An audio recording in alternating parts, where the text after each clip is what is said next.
Good morning, good afternoon, good evening. My name is Sara Hughes. I'm Senior Vice President of Enterprise Customer Experience and Channel Marketing here at Kandy Communications and AVC Technologies Company. And with me, I have Ted Stuchberry and Phil Karam. Today's topic is can you hear me now? It's a focus on voice quality using the Kandy Business Solutions platform.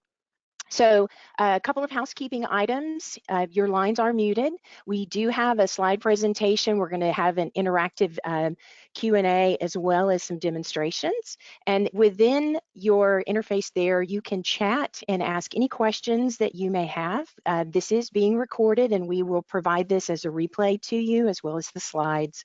So without further ado, let's go ahead and get started. We're going to talk today about the basics of a SIP call. We're not going to go through ladder diagrams and all of that kind of stuff, but we're going to set the stage for the basics of what happens with a SIP call. And then we're going to go through some definitions to make sure we're on the even playing field and what they are. And then we're going to go through how to track voice quality, why it's important to monitor and track that. We're going to talk about different transport mechanisms. We're going to also talk about what can really mess up and impair voice quality. We'll also touch on all the way through this best practices to minimize any issues that you might have with voice quality as you deploy our services. And then we'll also talk about some tools that can help you track that and how Kandy and our platform makes that much easier. And then finally, we're going to touch on some tips and tricks in troubleshooting voice quality issues. So I do want to introduce again Ted Stuchberry. He's our Senior Manager of Sales Engineering and Technical Project Management. He's been with Kandy from the inception since 2012, as well as Phil Karam. He's also the Director of Cloud Infrastructure and the Kandy CTO, Chief Technical Officer. And he also has been with us since the beginning with Kandy in 2012. So these guys are subject matter experts on this. Let's now talk about what really happens when you make a call within the Kandy solution. As a call comes in, it really requires a lot of different messages to happen, and that those messages are assured and go through very easily. There's lots of messages that go back and forth, and it's very important that they arrive at the destination within a certain time frame. This is what, there's many messages that go through just to make the call ring on a phone, whether that's a soft phone or a hard phone. And then on the other side, hearing ring back. It's not just one message. There are multiple messages that make this happen. And then when someone answers, there's also multiple messages that have to occur, as well as acknowledgements that that has happened. And then in the middle of that, there is something called RTP, and this is actually where the call path is established, and then speech path. So you can hear me, I can hear you talking back and forth, and these go back and forth, back and forth, back and forth. When a person hangs up, whether it's the far end or the near end, either one, there are messages that go through and the call is disconnected on one end, and then again, acknowledgements and okay on the other end. So as you can see, there's quite a bit of messages that go back and forth, and assuring that those can traverse through the network consistently, reliably, and all really help to make voice quality or your calls be real time and with high quality. So there are a few definitions that we want to touch on to begin with, and let's talk about QoS. It stands for quality of service, and that's really the mechanism by which you manage data traffic, and again, those messages back and forth, to reduce lost packets and latency, as well as jitter in the network. And what do those mean? What it means as far as packet loss is when one or more packets in an IP message, all those messages that I was showing in that ladder diagram of going back and forth, if any of those fail to reach their destination, and the industry averages if less than 1% of that allocates or means that there's some packet loss in there. Latency just means, just as you would imagine, that packets get there late. And so in a normal network, you've got the source and destination, request, response, request, response, back and forth. But whenever it takes quite a bit longer for that to happen, and there's lots of factors that we'll talk about today, then that can cause latency. And it's the time that it takes for data to go from one source to the destination. This is measured in milliseconds, and anything less than 150 milliseconds or round trip, 300 milliseconds really is considered latency. When we talk about jitter, jitter is a variation between when packets arrive and also we're wanting them to be consistent, and we have an assumption that they'll arrive within 30 milliseconds of each other. Okay, so that's the consistency. If you've ever watched a YouTube video and you've watched things buffer, Netflix, same thing, watch things buffer while it's trying to come in. It's having to buffer that, and then it will serve that out consistently. So that's really what we're managing in voice quality, is packet loss, latency, and jitter. Now I'm going to hand it over to Phil Karam to really talk about how to track this and go into more details. Hey, Sarah, thank you.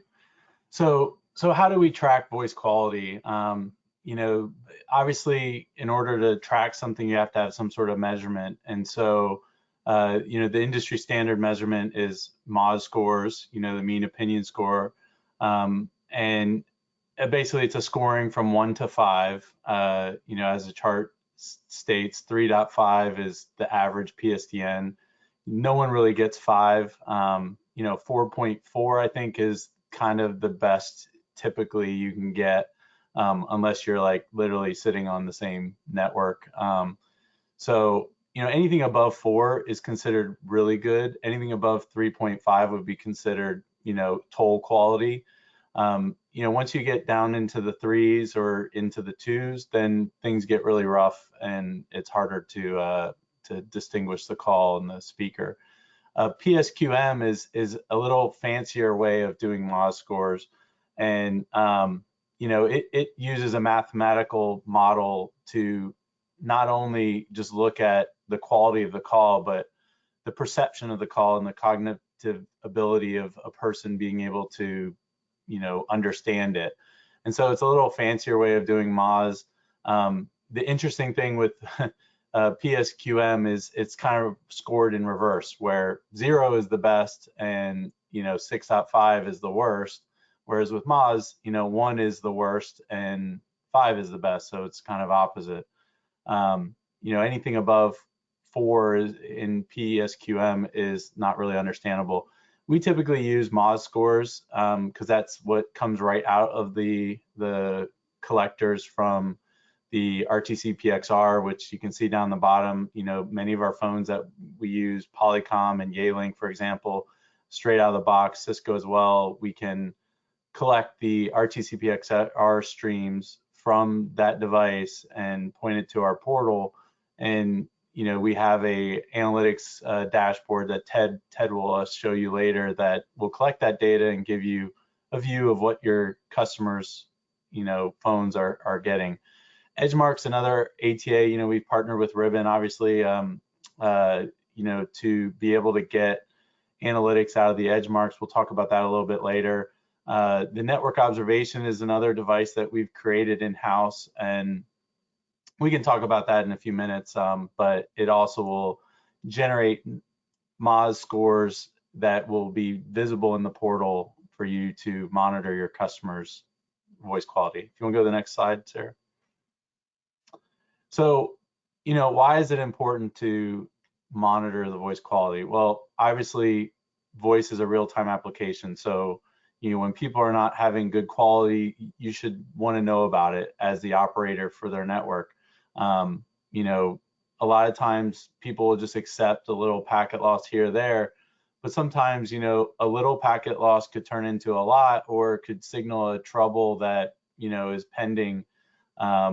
And you want to address it quickly. You know, the voice over IP is only good as the network it rides on. It's a network a protocol that rides on top of the network. So, if the network is no good, then your voice is going to be no good. There's nothing anyone can do about that.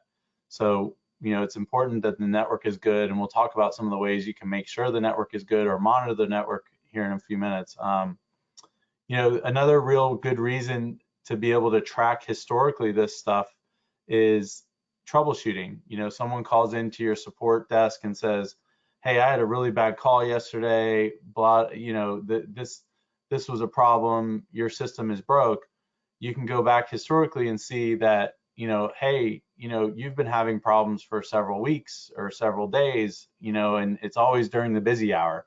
Your voice quality is really bad from 1 to 3 p.m. because that's when everyone gets back from lunch, but the rest of the day it's fine. Can we look to see if there's some congestion in your network? Another good reason is to know there's a problem before the customer has to tell you. One thing about all these, RTCP-XR and stuff, it's already happened. So your customer's already had that poor experience. That's where the NOD comes in. It generates synthetic calls, and that device will literally be making calls all day long, every 20 seconds, every minute, whatever you like. And essentially, when a bad call happens, it records it, and then And so if there's a problem on the network, even if you don't have any calls going on, the NOD can tell you that. You want to go to the next slide? So what's different ways that we make voice calls, or what different protocols? So there's really two major protocols that are used, UDP and TCP, across the network. And then of course there's TLS, which rides on top of TCP, on a more secure basis. UDP is the standard, is the way things were always done. It's a small connectionless protocol, meaning, basically it's fire and forget. Packet goes to the other side, it either gets there or doesn't. The protocol level at UDP, layer 4, doesn't care. It sends the packet and it's there. And that's where voice over IP and some of the things that Sara showed earlier, where the layer 7 application will send an invite and then wait for an ACK, and if it doesn't get the ACK, it'll retransmit that invite and send it again and again. And that's where, why SIP was designed on a UDP stack, because it built all those retransmissions in at the higher level. So it doesn't really matter if one packet gets lost, because the application will retransmit that invite and you'll still get it and the call will still complete. The benefits of UDP, it's lightweight, low overhead, low latency, because, with TCP, there's a lot of back and forth. There's a lot more overhead. There's TCP syntax. You're constantly sending, every time there's a connection created, there's a SYN packet and then an ACK and back and forth. So for every packet, there's another packet that's sent that has, the syntax in it. Good example for that, let's say you have a hunt group at an office that has 10 users in it. If all 10 of those users are SIM ringing, if the office gets a call and all 10 of those phones get an invite at the same time, that's 10 invites. And if you remember back on Sara's chart, there's an invite, and then there's ACK, and then there's a ringing, and then there's a bye or an okay saying, that the call completed, that the phone picked up or the phone wasn't going to pick it up. Those are all layer 7 things. Now in UDP, those are just fire forget, right? With TCP, every one of those is going to generate SYN-ACK packets back and forth to say, yep, that packet got there, no, that packet didn't. And then the TCP layer will retransmit if something is lost. Now in those 10 messages, multiply that by essentially 10 or another 20, now you're talking, you've got hundreds of connections and packets going back and forth. And let's say they all go through a single router, and it's some little small home router, because they have a small office that just bought some cheap router. Now you could be overloading that router. Most routers have tens of thousands of sessions they can support, but some of the smaller ones will struggle when you start sending that many packets, all at once. So those are things to think about, with UDP and TCP. Yeah, I just want to add to that, Phil. I mean, if you consider like Phil is just talking about basic calls, right? If you start adding any kind of functionality on those phones, BLF, call parking, retrieving, things like that, the messaging just starts growing exponentially, right? And all of that will have an impact on the local network, and so that all has to be considered as part of that, just part of that assessment when you're looking at VoIP in those networks. Yeah, exactly. And you know, for example, with BLF, every time a phone goes off hook and is answered, there's a message, a notify message that goes down to that phone. Now, let's say you're monitoring 10 phones on that device and they all go active at the same time because they're ringing. You know, now you're talking about hundreds, if not thousands, of packets for a single call. And so that's where things get interesting. You know, things where fire and forget typically is okay with voice, because if you lose one packet, who cares? Like, you hear a click, you hear a pop, it's already happened. Retransmitting it, you know, the person hears a click, hears a pop, whatever, it's in the past. You know, something with fax, for example, that's more important, you know, and that's where things like T38 and things at the application layer, that the layer 7 protocol will take over and retransmit stuff. You know, obviously packet loss in fax is very bad. You know, 1% packet loss in a fax, if you don't have T38, will drop the entire fax connection. Then of course, you know, TLS is kind of the gold standard, you know, people trying to go to, but it has a lot of overhead. It's more secure, but not all devices support it. A lot of the newer devices will, but any legacy devices typically don't. And you know, it's just another piece of the puzzle to determine which protocol you use. If you want to go to the next slide. So what can cause packet loss? You know, denial of service attacks. You know, if someone's flooding a bunch of traffic at your router, it can overload the router to the point where other packets are impacted, right? That's the whole point of a denial of service, right? You can have bad connections, you know, popping on and off a cable modem with poor connections. You know, you could just be overloading the router. Same thing with the denial of service. You know, it might be too far away and too many hops, and there's some hop in between. You know, network latency, things like, you know, distance, bad weather, those are all things that can cause latency. You know, the device getting overloaded. You know, some of these smaller devices might not be able to support all the BLF. For example, some of the Polycom phones, they can support upwards of 50 BLF lights and keeping track of all the statuses of all of those agents. But some of the smaller ones can only support 5 or 10, and you put 50 on it, it's going to like literally overload the processor within the device. And typically that'll cause things to get real laggy and slow and trigger latency. Jitter is sometimes caused by, you know, asymmetric routing, you know, where your traffic's going out one way and coming out back in another way, and one of those paths has different quality aspects of the other, and that will cause jitter. You know, one of the main things with voice quality is prioritization. You know, obviously the internet is the internet, so you can't control the internet, but you can definitely control inside your network and making sure that, you know, any call that passes through multiple network elements, you know, make sure you're doing high priority queuing wherever you can for the voice traffic. You know, make sure that you're passing markings as far as you can. You know, once it hits the internet, most markings are lost. But, you know, by default, for example, Cisco routers have no markings, which means it wipes the markings essentially. So essentially, if a packet hits the router that has been properly mapped throughout the entire network, and then there's just one defaulted router, now everything that you did behind is gone, you know, because you've lost the markings end to end. So those are just a few things to think about. If you want to go to the next slide. So best practices and to minimize the voice quality, you know, like I just said, prioritization, prioritization, prioritization. Can't say that enough. Obviously, you know, we've got very complicated data networks with YouTube, as Sarah mentioned, lots of streaming services, lots of data, lots of file transfers going on. You know, all that stuff will destroy voice traffic if they're all sitting on the same place. You know, voice VLANs, that's an important thing.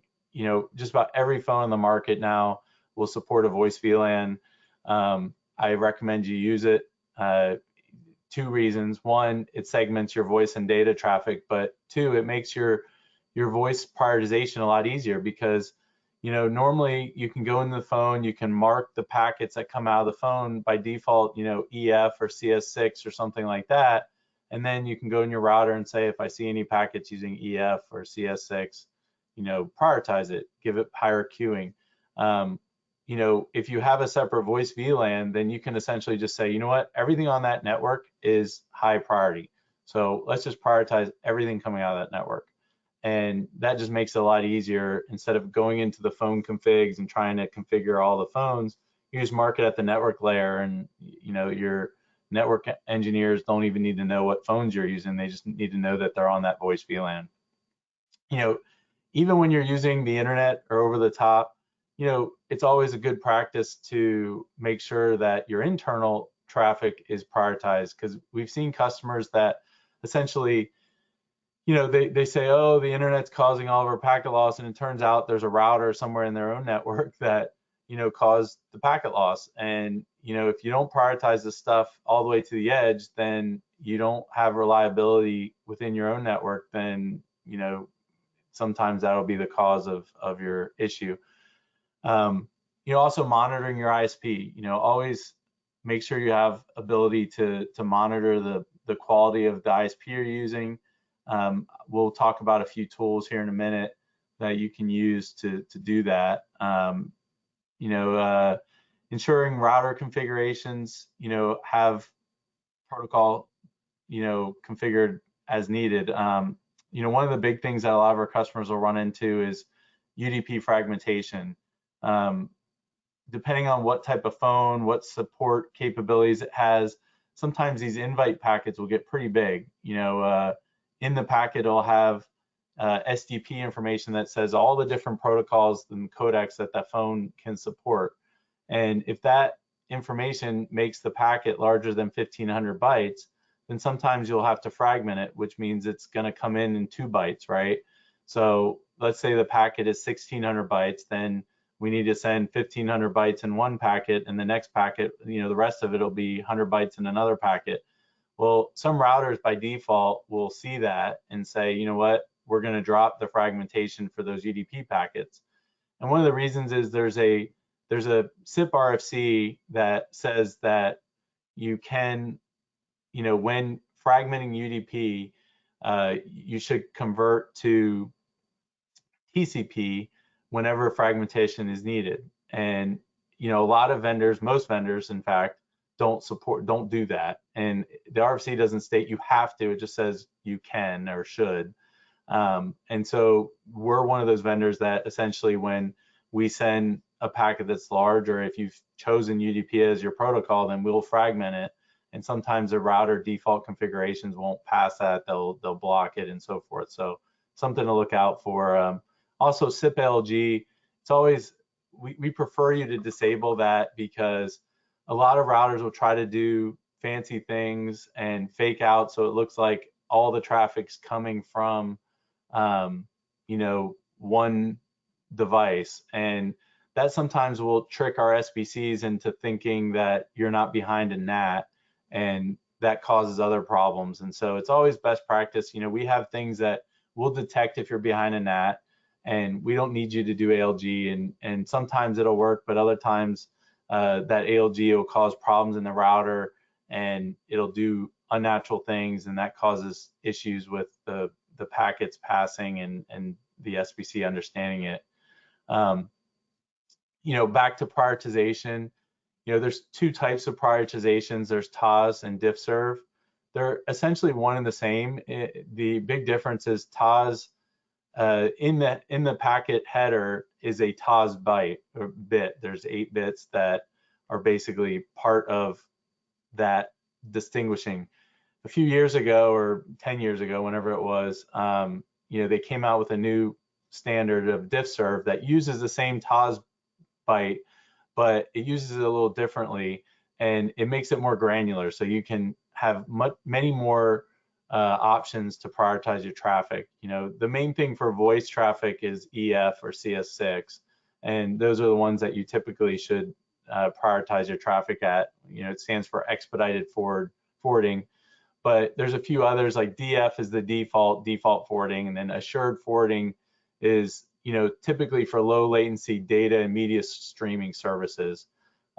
So those are kind of the main three ones that you want to think about when you're talking about DSCP. We'll go to the next slide. So tools to track voice quality. RTCP-XR, like we mentioned earlier, it's a standard and we support it in the phones themselves. So if you go into the phone configuration using our portal, we can push down configurations that will allow you to point the phones to our portal, and then we'll collect all that MOS data. One of the important things I mentioned earlier is that data is already happened. So your customers already had a poor experience. So that's where the network observation device comes in.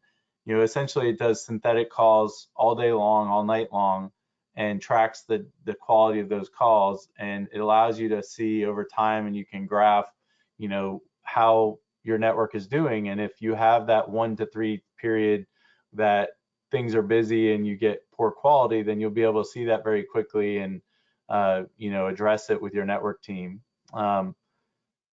Ted will talk about how you can actually put those devices here in a minute, device parameters in your configurations.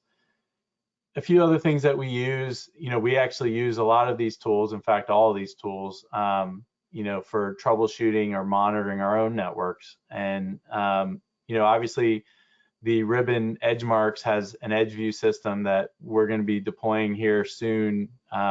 We have it deployed. It's going to be productized here in the next few release, and you'll be able to get any of your edge marks. You'll be able to collect the MOS data from those edge marks in the same assurance portal that Ted will demo to you here in a moment.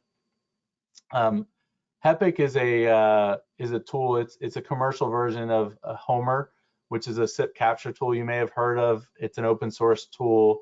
HEPIC is just a little more commercial version of it that the developers have created. And what's pretty slick about HEPIC is, we use it a lot for monitoring all of our SIP traffic in and out of the data center to the point of millions of packets per minute.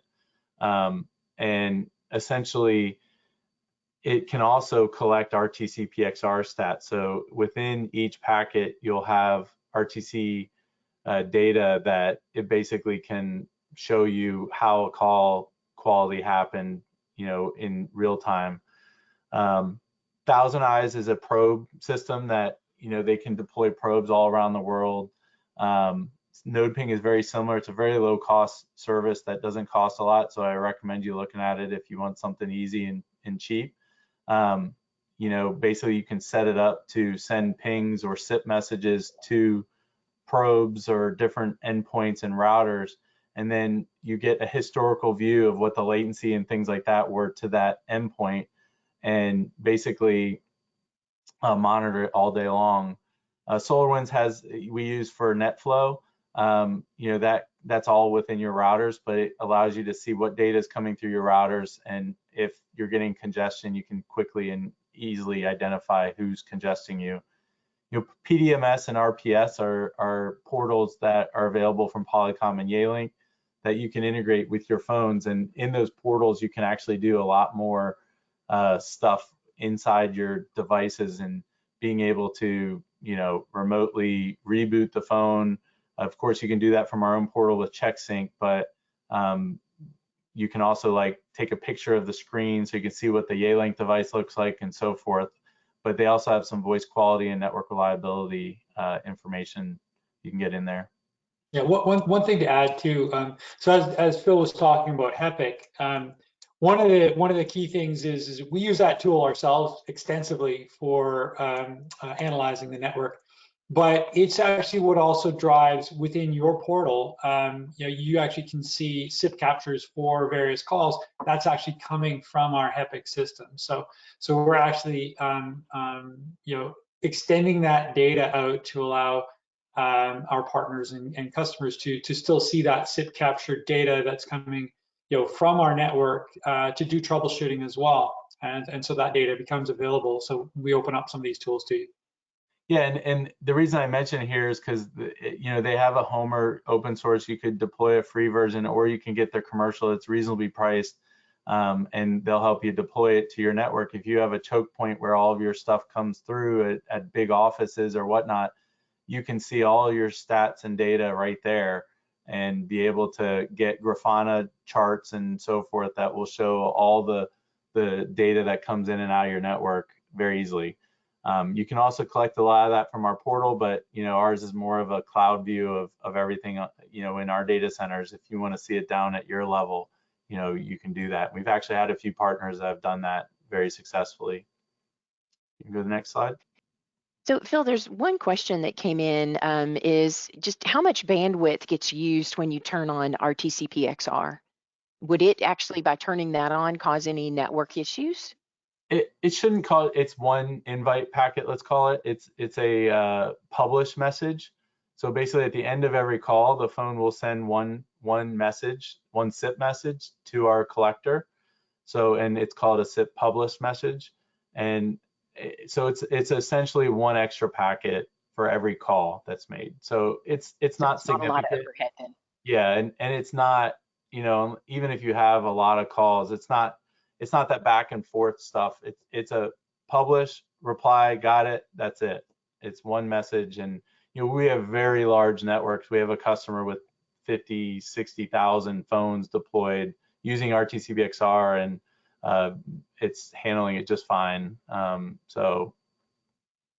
if you aren't collecting it, you can't get it after the fact. So you do need to be collecting it, correct? Yeah, you have to collect it. Once you turn it on, then we'll collect it, and you can get it after the fact from our portals. But if it's not on, it's lost. And basically the phone just fires it at the end of the call, and that's it. Then the phone doesn't have any record of it after that. Great, thank you. So NODs, essentially network observation, like I said, it's a synthetic caller. The whole point of, when we first started Kandy, 8-9 years ago, one of the first problems that I really wanted to solve was knowing there's a problem before a customer has to call us. And so we have a ton of synthetic callers that basically are constantly making phone calls into our data centers, sending media, looping the media back, monitoring the quality of the media, and basically, checking to see that everything is good. And if it's not, it'll alert us, it'll page us out, and we know typically that something is wrong at a system level, before our customers even do.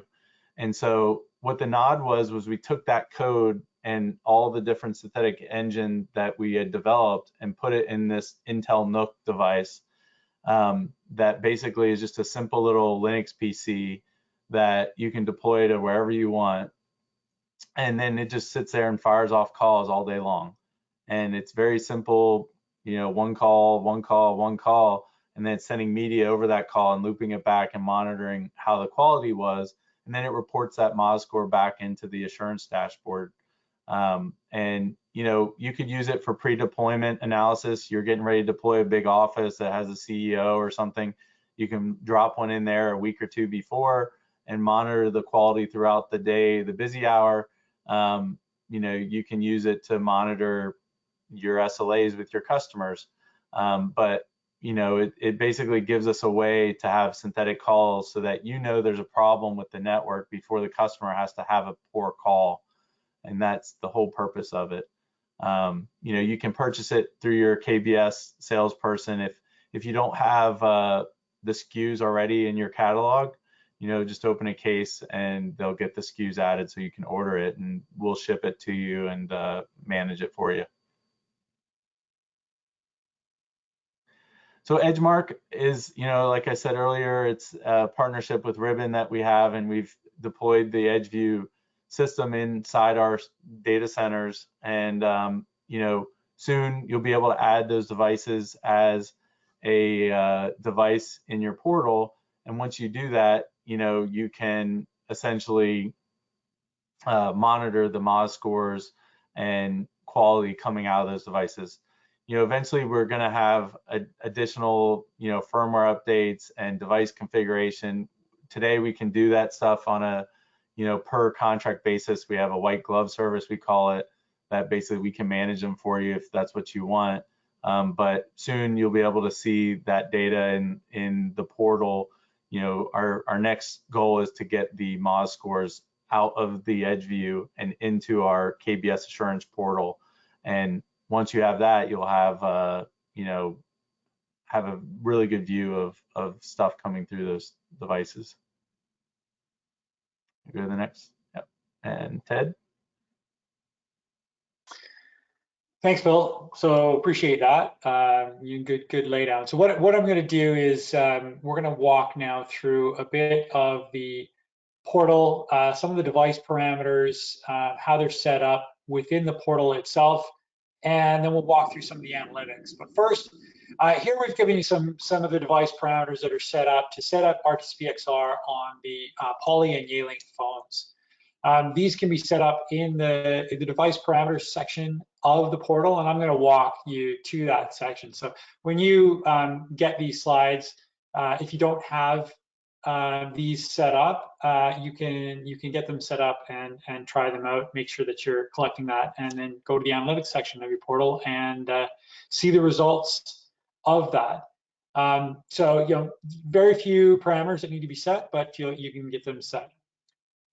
So as you know, as Sarah mentioned at the beginning of this has been going on since 2012. This was initially kicked off with GenBand back in the day. And so we've been collecting, you know, we've been collecting the stats, and we had not updated our domain for the RTCP-XR collectors.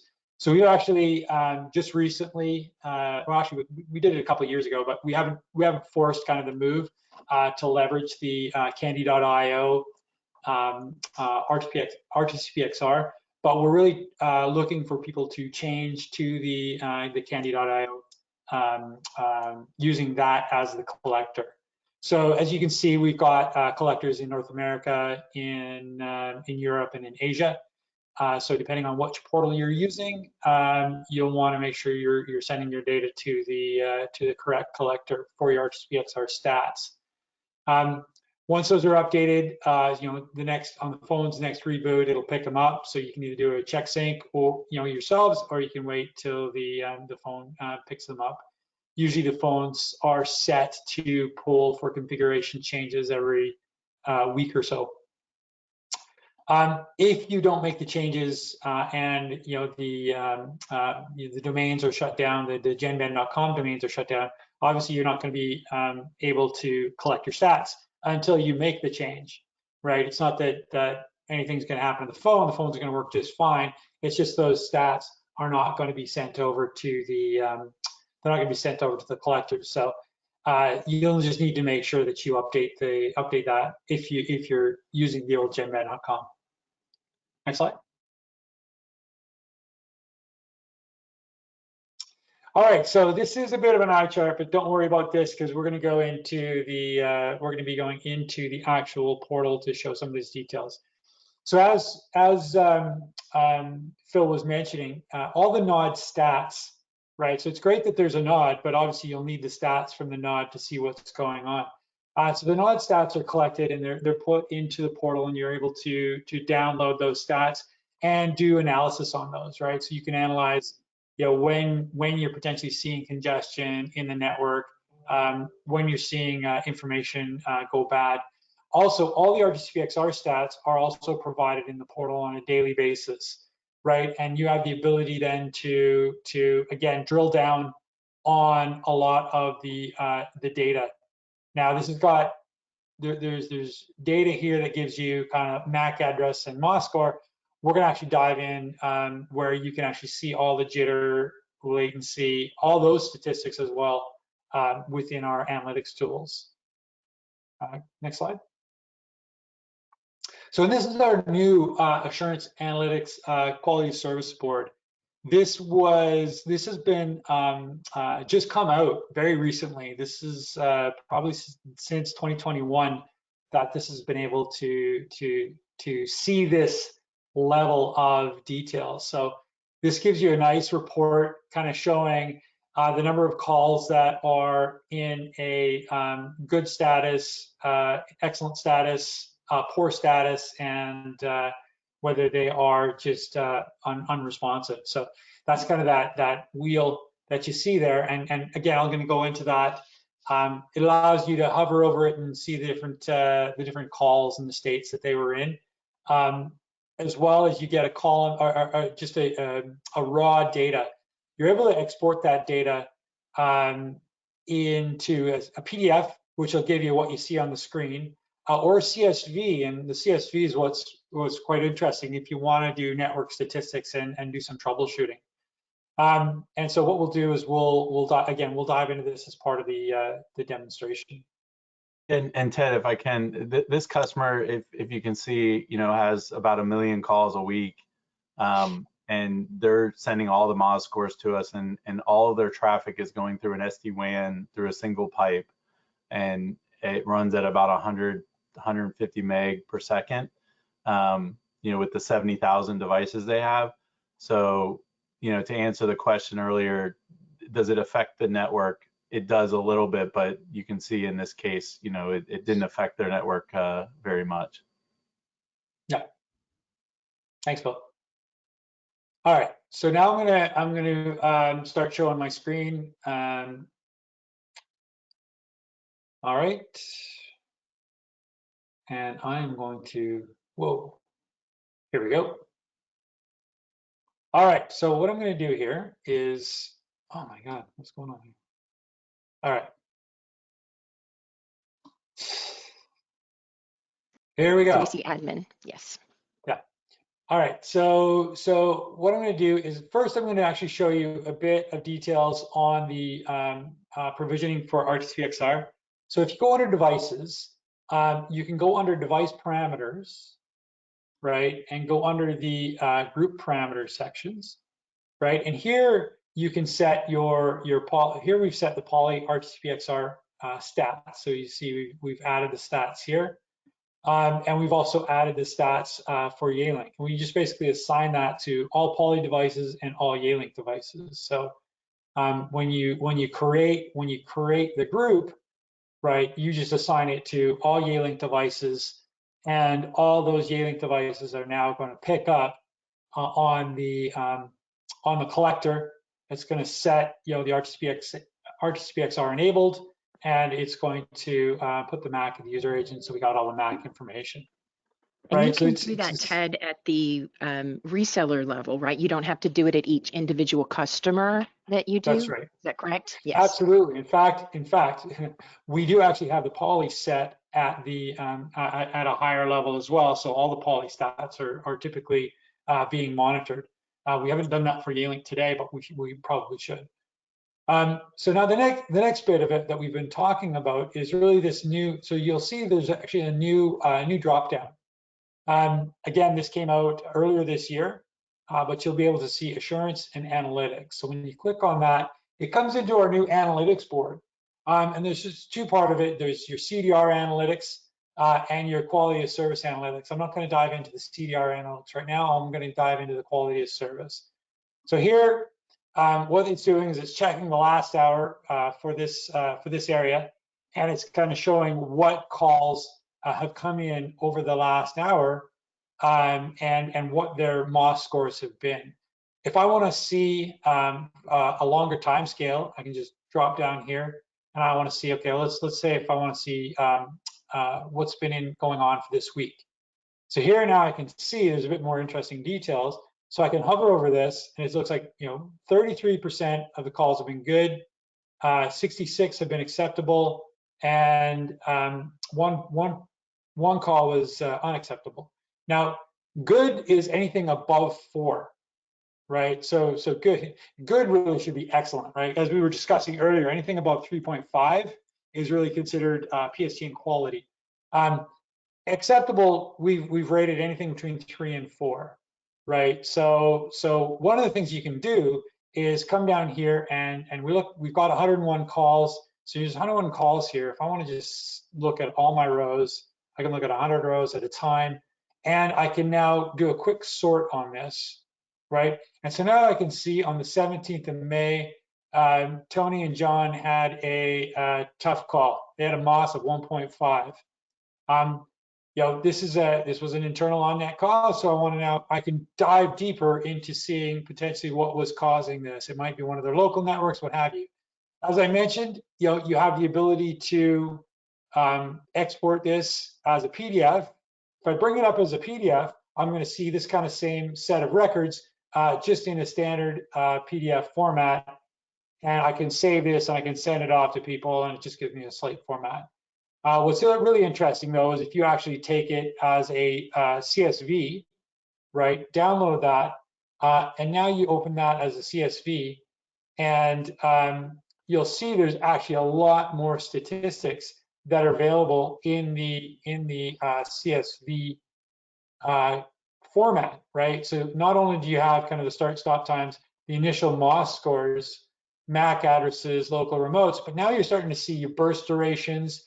You're starting to see your call ID for the call itself. So if you're going into coordinating this with any kind of SIP capture, you can start coordinating that.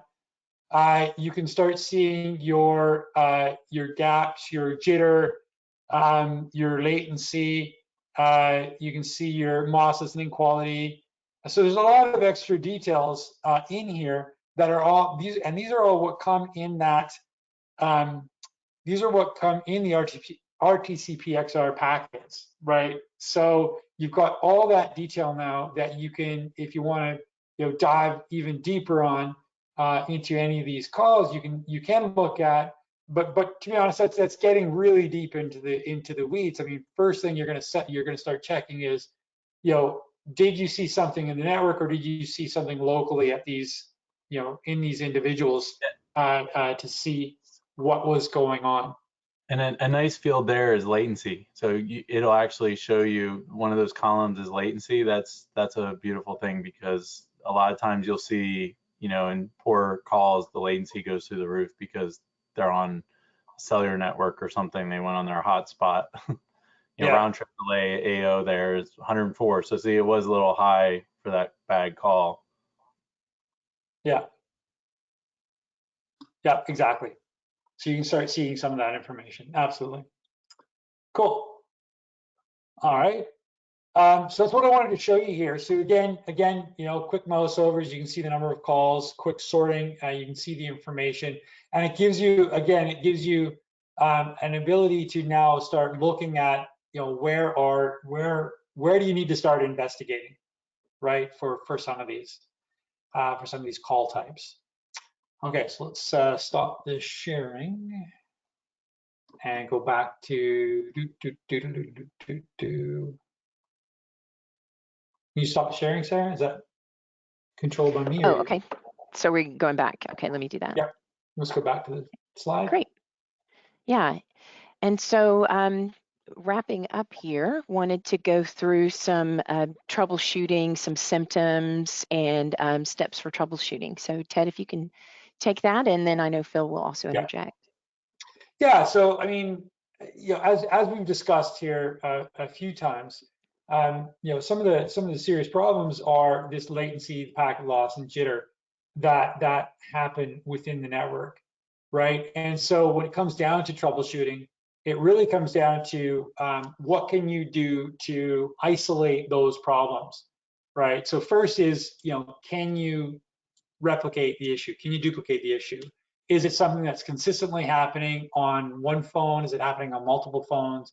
Is it happening in one location, right? So you're really trying to narrow down, where you're seeing the issue. Can you capture a debug session, right? Can you get the SIP captures? Can you get traces for the call that's having the issue? Do you have the MOS scores, and can you see when it's happening? Is it happening during busy hour, right? Is it happening off hours? Is it, we've actually seen in customers, people were complaining about call quality going down off hours when they had some off hours technical support people working, but we found that on those networks they were doing a lot of backups during that time, which was causing, again, huge amount of data traffic happening. And until you actually looked at the network and saw that all of a sudden, oh yeah, we're backing up all our systems at this time. Now we see, there's this huge spike in network traffic, and we didn't segment our voice and data, right? And or prioritize it. You find those things happening, and then it's kind of like, okay, well, here's now what I need to do to alleviate that problem. So and then having those network stats, using those tools, like Phil had said earlier, things like node ping, simple tool to put in your toolkit, that you don't have to own the whole network to leverage that to manage some of your customers' information. You can be checking their ISP routers at the edge of their network just to see if they're having problems with their ISP, leveraging that. And again, you don't have to own the network to do that. So those are.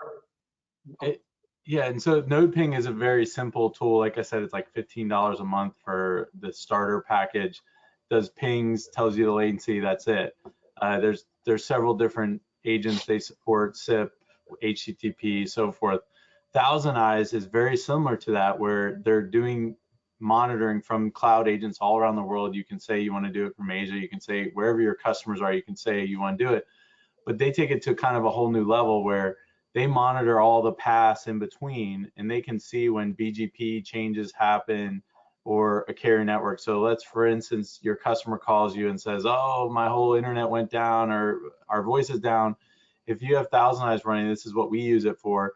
We can instantly see, oh, Cogent had a failure 4 hops down, because it's constantly monitoring that path every 5 minutes and sees that, oh, there was a router failure in DC, and that gives you a clue that, oh, Cogent had a problem, let's fail over to level 3 if you have an option to do that, or let's call Cogent, or you might not be able to do anything about it, but at least something happened that assumably the carrier in that middleman is going to fix. And you can change how you communicate with your customers then. You could say, maybe change your auto attendant if there's hey, we know there's an outage, or we know something like that. Or like what we do is the status, .kandy.io on our website, we update there too when we know about these things, so that we're communicating it outward. It's a defensive measure for you to, you to be able to provide evidence that it wasn't you or us in our case when we're partnered together. Yeah, and it also just gives your customer the confidence that you are looking at their network, you're watching their network, and you've got their back, right? Because at the end of the day, your customer wants to know that you've got their back. They really just want to know what's going on. They want their phones to just work. They want the quality to just work. And so you've got to work with them, and we've got to work with you to make sure that you've got all of that available, such that you can go and just say, like, hey, this is just going to work because, and here's when it doesn't work, here's why, right? And we can point to the whys it's not working. And that's the last bit, right? Is about knowing whether the problem is in your network, it's in your customer's network, or just being able to isolate those problems and having the tools in place, monitoring and that ability to isolate those problems is really just key to the success overall. Thank you, guys. So in summary here, perception is reality. When you're implementing a voice over IP service, if you don't know what's going on, you have no idea. I mean, that's super important to have that knowledge and be able to make informed decisions and communicate what's going on and circumvent things very quickly. But as I said, perception is reality. They look at your service and they see it as you, but it may be their network. And so these are ways that you can recommend changes if you're not doing the managing their data network. You can work with them, but if you are managing their data network, you can pinpoint it. And so, again, perception is reality. If they have bad voice quality, they look at you and say, hey, this is not a good provider for this. So it's very, very important that you track and monitor, troubleshoot, and all of that. So appreciate everybody's time today. Are there any other questions that just add them in the chat, and we'll be happy to answer those. I know a few of them have, and we've responded back and forth, but are there any additional questions? We'll give you a few minutes, unless you want to have anything else to add, Phil. Yeah, well, I was just gonna say, so one of the questions was, I don't know, can everyone see the questions or just No, us? they can't. Okay. Yeah. Yeah, so one of the questions was if once we integrate with Edge View and Edge Marks, if you'll be able to access the Edge View. Today, the plan is for us to use APIs into the Edge View and essentially give you pieces in our portal. So you'll be able to manage certain aspects of it in our portal, but you won't have access to the raw Edge View. And one of the reasons is just the multi-tenancy of Edge View is a little complicated, and so we're going to do it ourselves with APIs. And the hope is that we'll be able to expose several of the key features that you get, and then you don't have to manage the Edge View yourself. But there's options where you can deploy your own Edge View if you like. We're just trying to give you a easy, add the device to our portal and away it goes. You can get the Moz scores. A few of the things that are really nice, which is things that I want and have on the roadmap, is things like being able to remotely pop up and manage the box. The Edge View has a nice little back door that you can get into it. If you know the password, you still have to know the password of the local device, but you can go around the firewall, so you don't have to open it up on the internet and things like that. Looks like we got another question. So thank you, Phil. I know several of you, as part of this, is a managed service and are managing the network along with the Kandy services under your brand. So I know several of you are doing this. So hopefully this was very informative for you. As I said, we've recorded this and we are going to be putting it to where you guys can have access to it. Next month, we're going to have a panel about deploying over the top. So I highly recommend that you go to our website and you can click on our events and register for next month's technical webinar. We're going to have 3 of our partners come in and talk about what they're doing and how they're deploying over the top. And so this feeds right into that. So again, thank you, our experts, and thank you for joining us today. I'm going to go ahead and conclude the webinar and be looking for the replay link, and you can share that with anybody who might have missed the webinar today. Thank you again for your time, and thank you for your business. Thank you. Thank you.